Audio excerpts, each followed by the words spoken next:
Hello, Apple Halves readers, friends, and family. Welcome to my third Apple Halves post. For this post, I decided to do an apple experiment.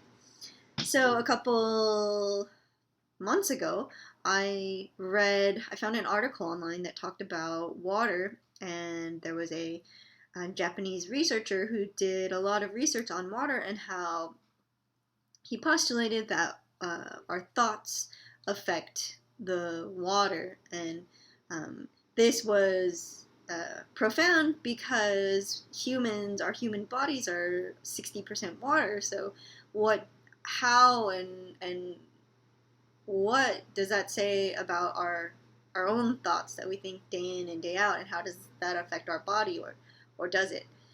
And so there was this apple experiment that somebody did because apples have a lot of water in it, and hundreds of people have done this now and posted their results online.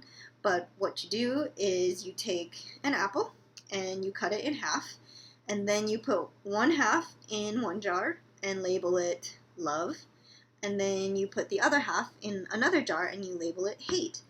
And then for the next 2 weeks or month, you think only love thoughts and happiness and positivity and good things to your love apple jar. And then you think only mean, horrible, awful, bad things to the hate apple jar. And you can see in some of the pictures that other people have posted from, and the article that I found in the links below, but almost all of them showed that the hate apple had more mold, more microbe growth on it, more rotting, and it just looked far worse than the love apple. So I thought this was really interesting, kind of in my own quest to, heal myself and to be a better person and to be happier. I thought it was really interesting, so I wanted to do my own apple halves experiment. And so as I started to think, well, maybe the researcher in me was analyzing this experiment, thinking maybe, some bacteria and fungus just happened to get in the, the hate apple more, or maybe the people were touching the apple more, and so then it had more microbes, more bacteria on it, and then it cultured more, or maybe there was just stuff from the air that and more went into the hate apple, and so when you cultured it, then there was just more bacteria in there. And so I decided that I was going to do sterile technique from my kitchen, and so I took a huge pot of boiling water and some tongs, and I sterilized the 2 jars by dunking them in the boiling water until they were really, really hot, and I put the lids in also, and then I used the tongs to pull them out without touching them, and I placed the lids on top. And then I took my apple and I cut it in half. I actually had to cut it into quarters because they wouldn't fit inside the jar, but then I actually sterilized those in the water, and I dunked them in the water each for the same amount of time before putting them directly into the jar, and then I used the tongs to put the lid on immediately after, and and twisted it on and sealed it.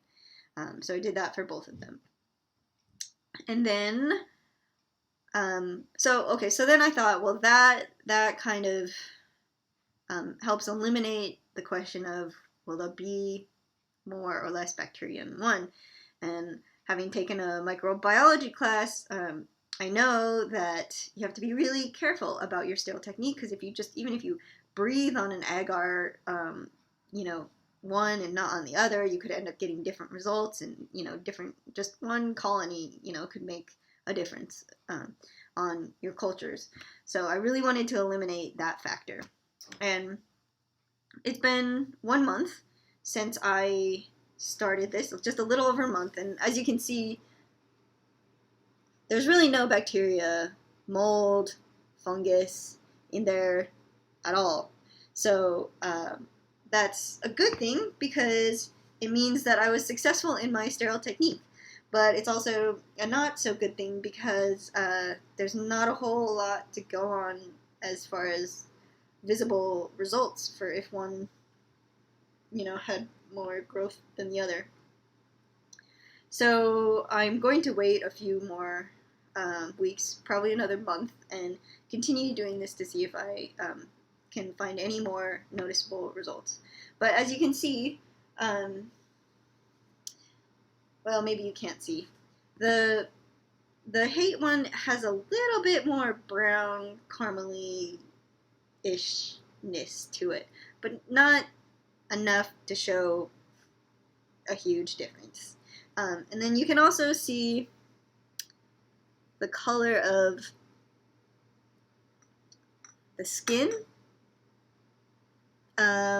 is slightly darker on the hate apple. But sometimes I think maybe it's just the lighting or something else. So right now I don't have enough concrete evidence to say that, the hate one is any different than the love one.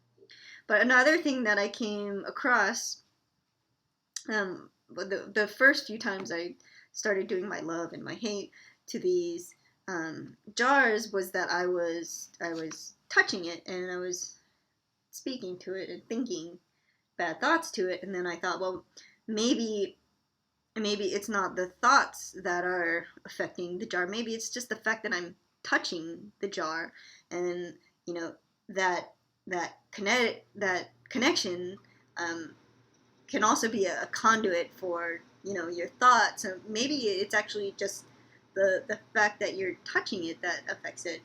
And so after the first or second time, I decided that I'm not going to touch them unless I have to move them, and I just speak thoughts and think thoughts of happiness and of hate. So I did that for a month, and they've been sitting in my apartment, and I've been rotating their placement. I keep them about a meter apart, which you can't see because it's off the screen, but and then I switch their position every week, so that if one is maybe closer to a heat source, which could affect, it's rotting, the next week they're switched, and so that way it kind of evens it out. So that is my apple halves experiment so far. Results to be determined, but I am curious to see how these guys turn out. I'll continue to do my love and my hate to each of the apples, and I will give you an update when it's finished.